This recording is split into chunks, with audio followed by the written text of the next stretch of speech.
Hello àǹtí mi. Alpha. Àǹtí mi tó fine.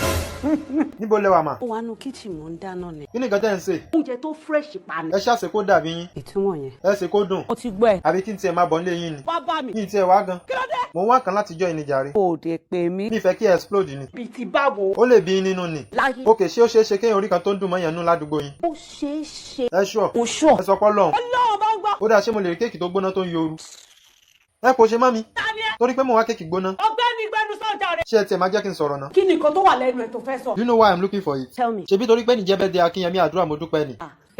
So that má kàn sọ pé happy birthday Akínyẹmí àdúrà mo dúpẹ́, long life and prosperity. Ìgbọ́dún 1 minute ni. May God bless your new age. Happy birthday once again. Wọ́n mi káṣọ́ àlùní kí n kí ẹ. Má dẹ̀ fún as gift. Onírànù. Fún kàtẹ́ wá ṣe máa jọ yín lójú. Ẹ kò sí wàhálà. I won't give you my 400 naira. Ẹ máa gbọ́rọ̀ pò. Mo dẹ̀ ń bọ̀ lẹ́yìn sẹ́yìn dẹ̀ máa ṣẹ̀fà àtìyàn fún mi. Mi ò rò pé o gbádùn ṣá. Tí ẹ bá ṣẹ̀fà àtìyàn fún mi, kí lẹ máa ṣe fún mi? Máa ṣe wèrè tútù fún ẹ.